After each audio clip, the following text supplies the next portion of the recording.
Si tu ne comprends pas la nouvelle naissance, tu peux prier, tu peux aller à l'église, tu peux lire ta Bible, tu peux même jeûner et marcher loin du plan de Dieu pour ta vie. Ce que je vais te révéler aujourd'hui va te faire comprendre pourquoi beaucoup de chrétiens vivent dans la défaite, pourquoi beaucoup sont tentés et laissent ces tentations les écraser, pourquoi beaucoup également prient, mais leurs prières sont sans effet et n'ont aucune puissance dans le monde spirituel. Et pourquoi également Jésus a dû venir mourir. Reste jusqu'à la fin de cette vidéo, car ce qu'on va partager aujourd'hui va te faire comprendre ce que l'homme a réellement perdu dans le jardin d'Éden et pourquoi Jésus était dans l'obligation de venir mourir pour toi et pour moi. Si tu es bien installé, commençons cette vidéo maintenant. Shalom à toi, moi c'est Donald, j'espère que tu vas super bien par la grâce de Dieu.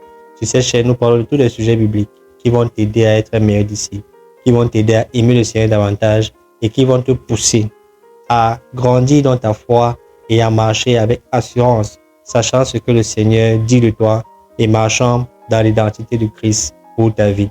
Si ce thème t'intéresse, je veux tout simplement te demander de vérifier si tu es déjà abonné à cette chaîne et si tu as déjà cliqué sur la cloche de notification pour être la première personne informée lorsque nous allons publier une nouvelle vidéo.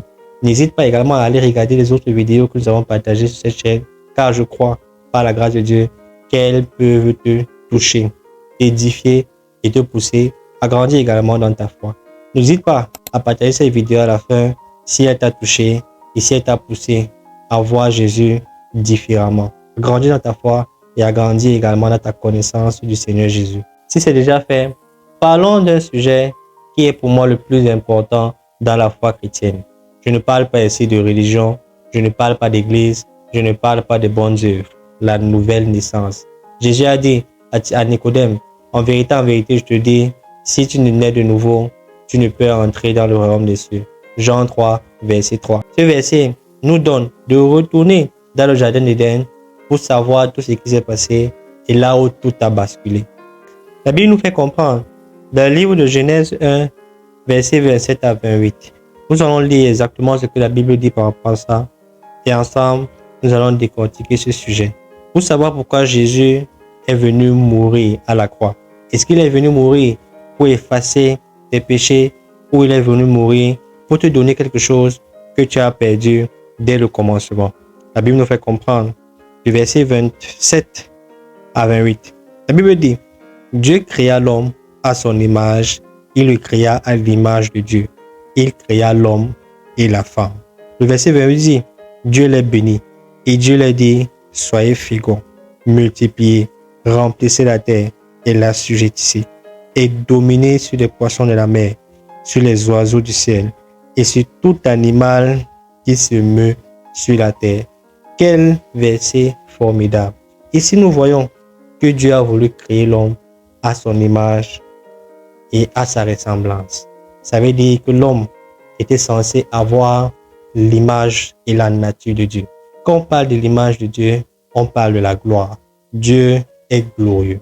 Et quand on parle de la nature de Dieu, on parle de cette nature qui est remplie de justice, qui est remplie d'amour et de compassion.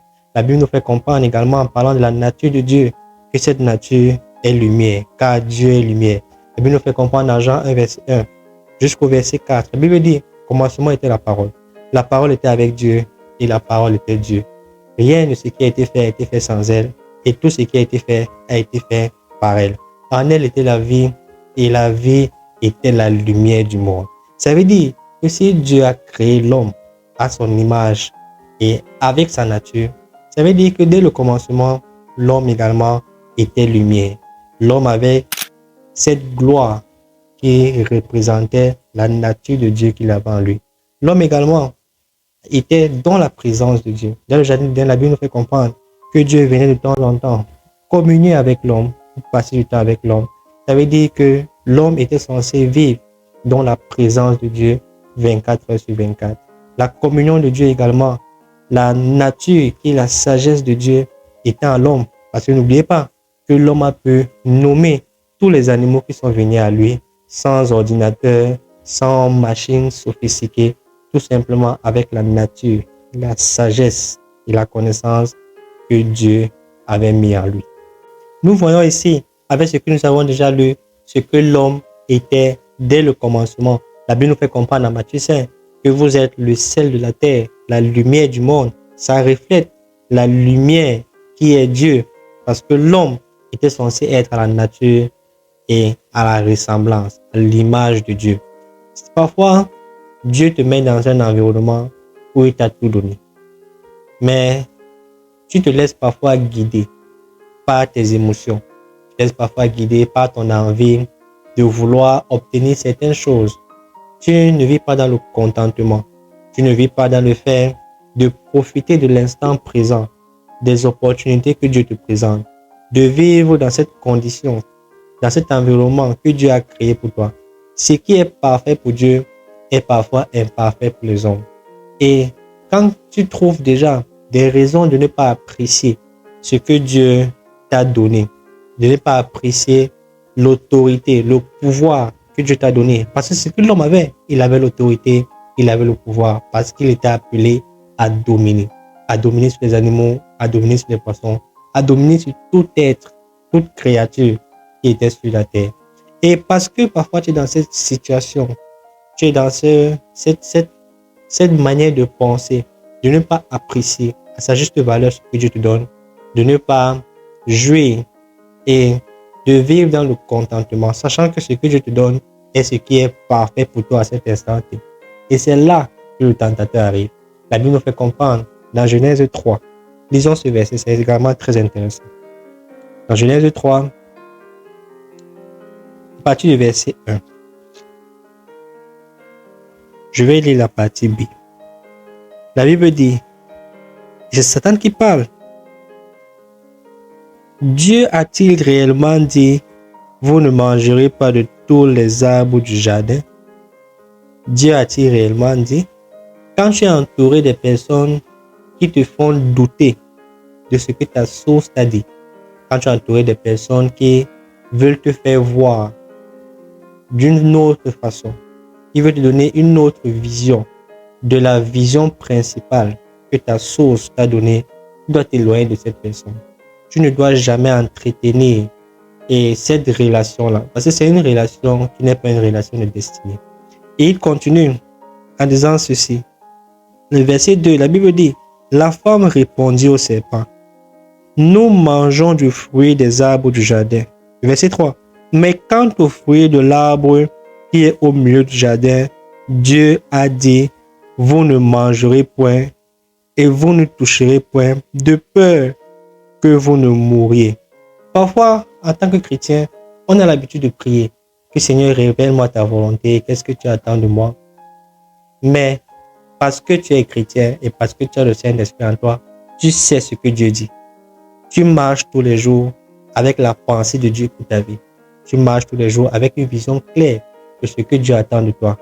Mais parce que tu ne veux pas accepter cette vision, parce qu'elle n'est pas conforme à tes propres plans, à tes propres desseins, tu seras facilement exposé à d'autres visions qui ne viennent pas de Dieu.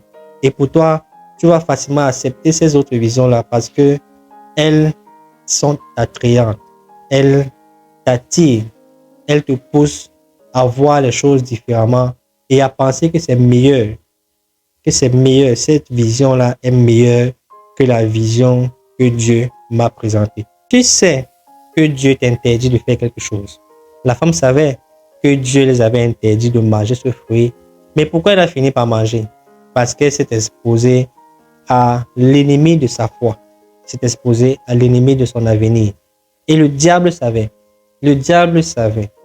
il sait, la Bible nous fait comprendre qu'il est rusé. Il savait que s'il laissait l'homme dans cet état d'être dans la nature de Dieu, représenter la lumière de Dieu, représenter la gloire de Dieu, représenter la dominion de Dieu, s'il laissait l'homme dans cet état, il ne pourrait pas avoir le pouvoir d'agir sur la terre. Il est venu pour changer cette dynamique. Il ne voulait pas laisser l'homme, tout simplement parce que s'il ne faisait rien à ce moment-là, il ne devait plus avoir aucun pouvoir d'agir sur la terre. Parce que l'homme, avec la nature de Dieu, pouvait établir et faire avancer le royaume de Dieu et être inarrêtable. Et il a rusé. il a joué sur l'ignorance. Il a joué sur le fait que ces personnes-là ne dépendaient pas à 100% de leur source. Parce que quand tu dépends à 100% de ta source, il y a certaines choses que tu ne peux pas accepter. Il y a certaines conversations que tu vas arrêter dès la base, tout simplement parce que tu as l'Esprit de Dieu qui te fait comprendre que cette relation n'est pas une relation de destinée. Et la Bible nous fait continuer en nous disant ceci. Alors le serpent dit à la femme, vous ne mourrez point. Mais ce que je vais faire, ce que je vais comprendre ici, et la question qu'Adam et Ève devaient poser normalement à Dieu, c'est Dieu, de quelle mort parles-tu? Dieu dit qu'on va mourir, mais de quelle mort parles-tu? Ils pensaient que c'était la mort physique. Parce que quand on parle de mort physique, on parle de séparation du corps et de l'esprit. Mais là, dans ce cas, c'était la mort spirituelle. Et quand on parle de mort spirituelle, on parle de séparation avec ta source qui est Dieu. Quand il y a séparation avec Dieu, là, on parle de mort spirituelle. Et c'est de ces morts qu'il s'agit ici. Le fait de perdre cette gloire, de perdre cette nature de Dieu, le fait de perdre cette présence de Dieu, le fait de perdre cette communion avec Dieu, le fait de ne plus pouvoir dominer. Parce que cet acte, ce fait de désobéissance, cet acte de désobéissance a fait en sorte que l'homme perde la nature de Dieu. L'homme perd la capacité de domination, de gloire qu'il avait mis en eux. C'est pour cette raison que toi qui étais appelé à dominer ces animaux, aujourd'hui, tu as peur de ces animaux-là. Tu vas voir un insecte va te piquer et tu vas tomber malade. Dieu ne peut pas tomber malade. Et l'homme était censé ne pas tomber malade tout simplement parce qu'il avait la nature de Dieu en lui. Aujourd'hui, tu vas voir des chrétiens qui sont dans des difficultés et qui paniquent, qui ont peur, qui sont dans la culpabilité, dans l'angoisse, tout simplement parce qu'ils n'ont plus en eux cette nature de Dieu-là qui les fait marcher avec assurance. Et laissez-moi vous dire, la honte, la culpabilité et même le fait d'avoir peur a commencé ce jour-là dans le livre de Genèse. C'est là où tout ça a commencé. Et c'est ça qui a envahi aujourd'hui les hommes. Et beaucoup qui se disent chrétiens continuent à vivre dans cette mort par ignorance. Mais aujourd'hui, dans cette vidéo, nous allons comprendre ce sujet et nous allons voir la solution de Dieu pour sortir définitivement et retrouver cette nature de Dieu que nous avons perdue dans le jardin d'Éden. Si à ce niveau de la vidéo, tu es déjà édifié et tu es béni, je veux tout simplement te demander de vérifier si tu as déjà liké la vidéo. Ça va vraiment nous aider à grandir. Et vérifier également si tu t'es abonné. Ça va aider la chaîne à être vue par le plus grand nombre. Et ça va également nous pousser à continuer à produire des vidéos de qualité. Tout simplement pour votre édification et pour vous aider à grandir dans cette foi et dans cette connaissance de Jésus. Dans le livre de Romains 6, verset 16 et Romains 5, verset 12, nous voyons ces aspects où l'homme a perdu la vie de Dieu qu'il avait en lui. Pourquoi? Il est devenu vulnérable, il est devenu vide, coupé de sa source, il est devenu esclave du péché. Et il a perdu également cette dominion, cette communion avec Dieu. Il a perdu également le fait de connaître son identité. Lui qui était à l'image de Dieu, aujourd'hui sa nouvelle identité, c'est le péché. La Bible nous fait comprendre. Commençons d'abord par Romains 5, le verset 12. Gloire à Jésus. C'est pourquoi, comme par un seul homme, le péché est entré dans le monde, et par le péché la mort, et qu'ainsi la mort s'est étendue sur tous les hommes, parce que tous ont péché. C'est maintenant ça la nouvelle identité de l'homme. Après la chute, la nouvelle identité de l'homme, c'était plus l'image de Dieu, c'était le pécheur. C'était la nouvelle nature de l'homme. Et dans Romains 6, verset 16, la Bible dit, ne savez-vous pas qu'en vous livrant à quelqu'un comme esclave pour lui obéir, vous êtes esclave de celui à qui vous obéissez, soit du péché qui conduit à la mort, soit de l'obéissance qui conduit à la justice. Et parce que Adam et Ève ont obéi à l'esprit du péché, La Bible nous fait comprendre, nous sommes esclaves de ceux qui ont triomphé de nous. Et dans cette situation, c'était le mal, c'était le péché qui avait triomphé d'Adam et Ève. Et du coup, c'était cet esprit qui les guidait. C'était cet esprit qui avait triomphé d'eux. Tu imagines cette situation, toi, un être humain, tu vagues à tes occupations, tu montes, tu descends, tu as un succès qui est reconnu par les hommes, mais tu es coupé de ta source, tu es coupé de Dieu. Tu es coupé de cette gloire que Dieu avait pour toi. Tu es coupé de cette communion et de cette présence de Dieu que tu avais dès le commencement. Tu es privé également de ton identité. Tu es également privé du fait de pouvoir communier avec Dieu et du fait de pouvoir dominer sur tout ce qu'il y a sur la terre. C'est pour cette raison que nous voyons aujourd'hui des chrétiens faibles, des chrétiens qui échouent. Tout simplement parce qu'ils sont encore dans cette nature du péché. Pourquoi? Parce qu'aujourd'hui, quelqu'un va facilement succomber à la tentation. Quelqu'un va facilement tomber devant les situations difficiles, tout simplement parce qu'il ne sait pas qui il est. Après cette chute de l'homme, Dieu aurait pu tout détruire parce que l'homme l'a déçu. L'homme n'a pas su gérer les capacités qu'il a mis en lui. L'homme n'a pas pu gérer cette nature de Dieu qu'il portait. Mais la Bible nous fait comprendre quelque chose de très important. Dans le livre de Genèse également, 3, verset 9.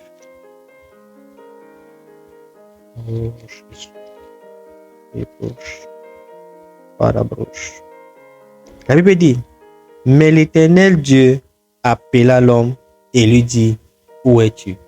La Bible nous fait comprendre bien après que Dieu les a fait des vêtements de peau. Tout simplement, c'était un signe prophétique qui montrait le sacrifice qui a été fait, qui montrait également que le sang a été coulé et qui montrait également que Dieu couvrait les hontes. Et ce que la Bible nous fait comprendre dans Jean 1, verset 29, parlant de la venue et de la mort de Jésus-Christ. C'est très important de savoir ce que la Bible pense par rapport à ça. Car la Bible nous fait comprendre des vérités cachées qui nous aident dans notre foi.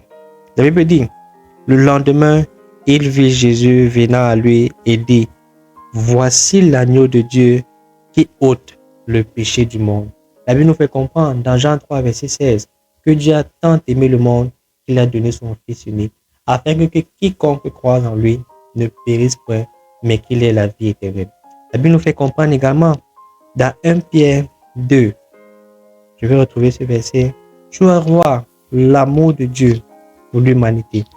Dieu a voulu donner une nouvelle chance à l'homme de retrouver cette nature qu'il avait perdue dans le jardin d'Éden.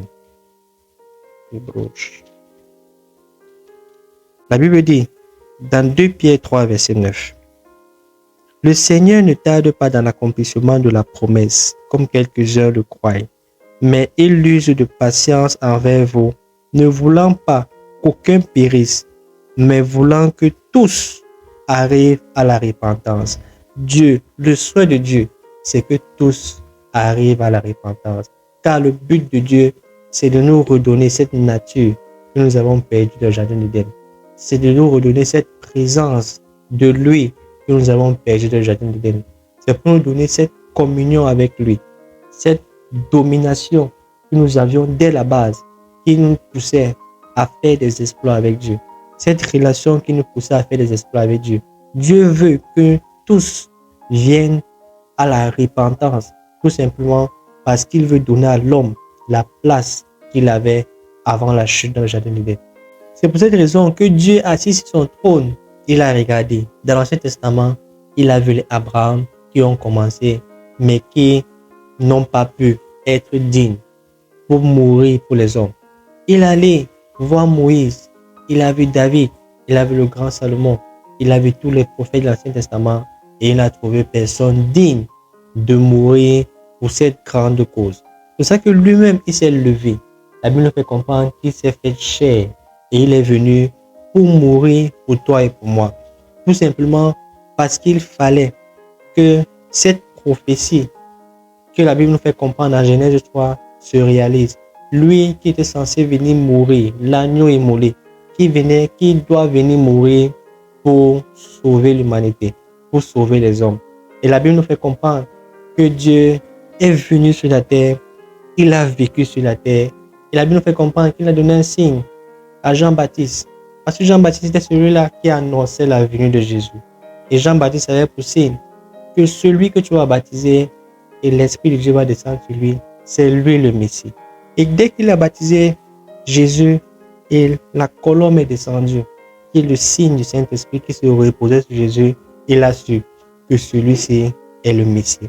La Bible nous fait comprendre que Jésus également a été tenté par le diable plusieurs fois.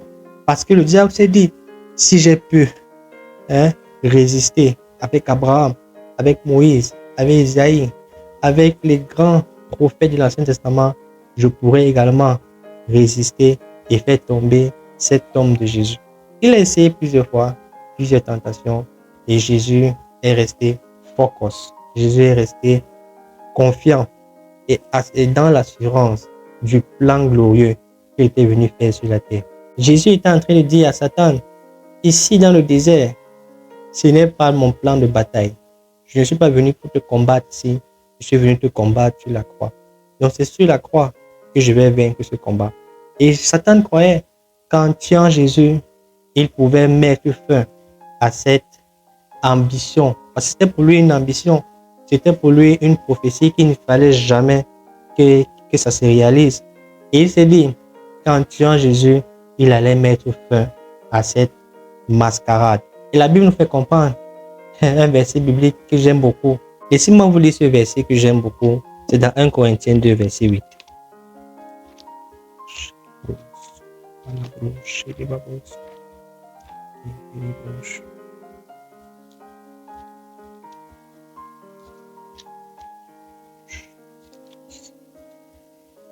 1 Corinthiens 2, verset 8.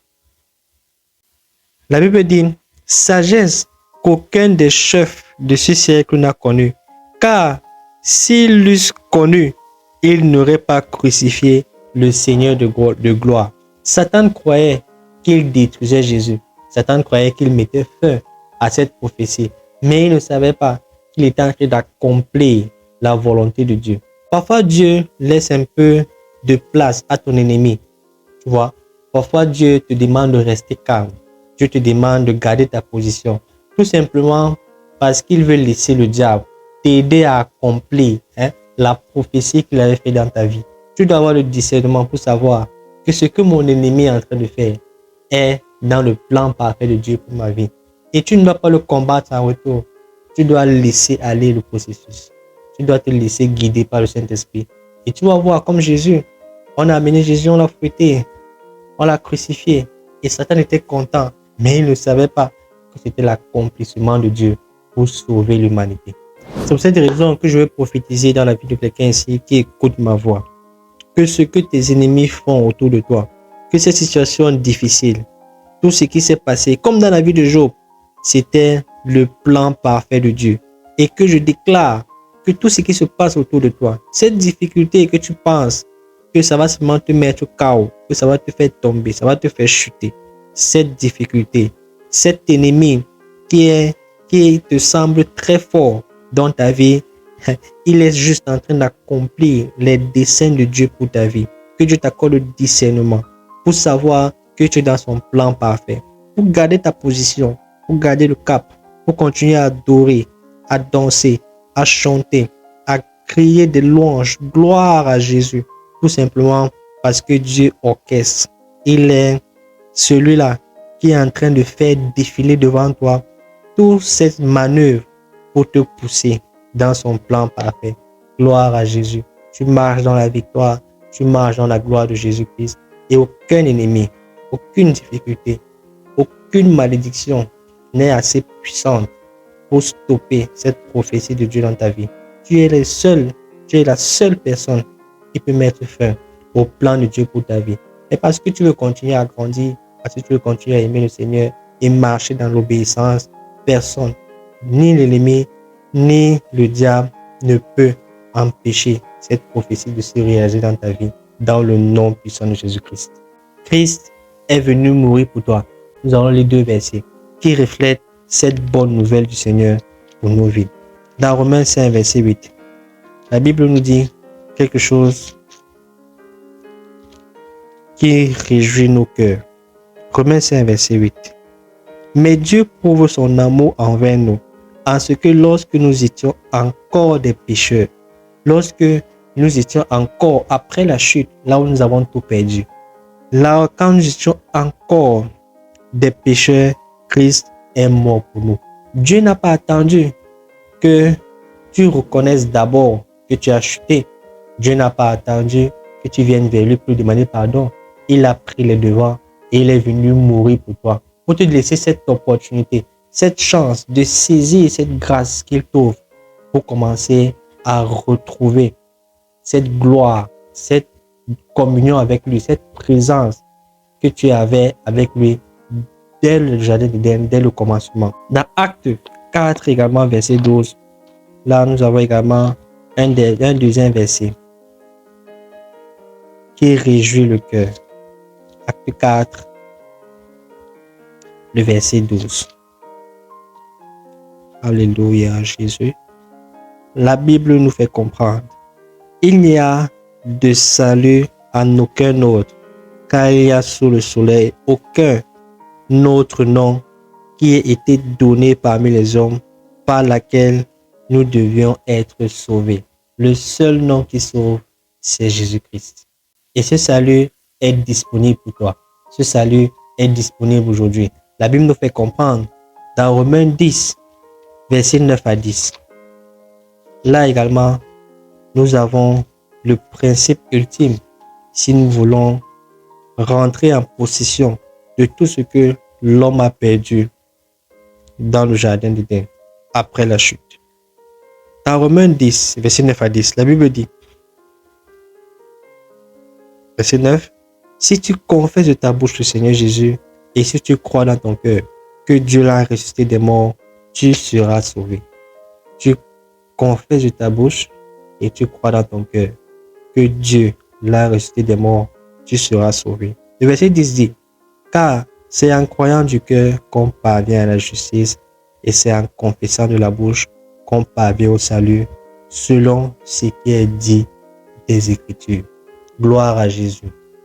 Aujourd'hui, tu sais ce que tu as perdu après la chute, ce que l'homme a perdu après la chute, c'est que cette séparation d'avec Dieu produit dans ta vie, cet échec, ce manque de croissance, c'est le fait de ne pas pouvoir dominer, le fait de ne pas pouvoir vivre dans l'abondance. Ça veut nous faire comprendre dans Jean 10, la partie B, que Christ est venu nous apporter la vie en abondance. Cette vie qui nous permet de refléter la lumière de Dieu, d'être, comme la Matthieu 5 nous fait comprendre, la lumière du monde, être ce sel de la terre, quelqu'un qui va apporter des solutions partout là où il ira, quelqu'un qui sera cet ambassadeur de Dieu pour faire avancer son royaume, pour apporter des solutions, pour apporter la joie, la paix partout là où tu iras. Est-ce que tu veux aujourd'hui rétablir cette relation, cette communion? Est-ce que tu veux retrouver cette gloire? Est-ce que tu veux refléter cette lumière? La Bible nous fait comprendre qu'il n'y a point de comparaison entre la lumière et les ténèbres. Là où il y a la lumière, les ténèbres ne peuvent pas rester. Là où tu penses que tu n'arrives pas à dominer ce péché, tu n'arrives pas à dominer cette tentation, tu n'arrives pas à vivre au-delà de certains blocages et malédictions générationnelles, ou tout simplement tu n'arrives pas à franchir un cap mental à cause du manque d'assurance, à cause du manque de foi et de connaissance. Jésus dit qu'il est venu te donner la vie, cette vie qui va te pousser à expérimenter cette gloire, qui va te faire entrer dans l'abondance, dans l'assurance. La Bible nous fait comprendre dans Isaïe 59, verset 2, ce sont vos péchés qui mettent une séparation entre Dieu et vous. Mais Jésus n'a pas voulu te laisser là. Il est venu pour te donner la possibilité de te rapprocher de ce Dieu, de refléter cette nature. La Bible nous fait comprendre qu'il a été rejeté pour que tu sois accepté. Il a été à la croix pour que tu sois libéré. Il a décidé de souffrir pour que toi tu expérimentes l'abondance et la vie. Tu ne peux pas passer à côté de cette opportunité de te rapprocher du Dieu Tout-Puissant, de te rapprocher et de de retrouver cette nature que le Seigneur a pour toi. Alors aujourd'hui, Jésus est là pour frapper à ta porte. Il est là pour te donner une nouvelle opportunité de dire oui au pardon, de dire oui à la vie, de dire oui au salut. Tu n'as pas besoin d'être parfait pour venir à Dieu. Dieu t'attend tel que tu es. Et il te dit, reviens à la maison, car j'ai souffert, je suis mort, j'ai été ressuscité et je reviens pour toi. C'est pour toi que j'ai fait tout ça. Alors aujourd'hui, accepte cet appel. Il nous fait comprendre qu'il toque à la porte de ton cœur. Et si tu l'ouvres, il vient entrer et il vient souper avec toi. Il vient faire une fête avec toi. Il vient te donner cette assurance. Il vient rétablir tout ce que tu as perdu.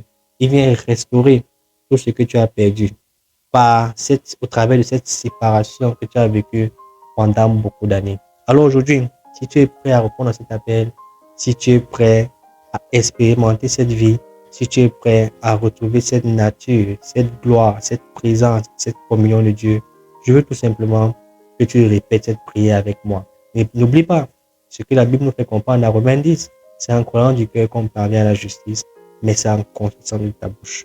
Alors là où tu es, je veux que tu confesses de ta bouche à haute voix. N'aie pas peur de proclamer à haute voix ta nouvelle position. N'aie pas peur de proclamer à haute voix le changement que tu veux voir dans ta vie. Alors, répète cette prière après moi, à haute voix.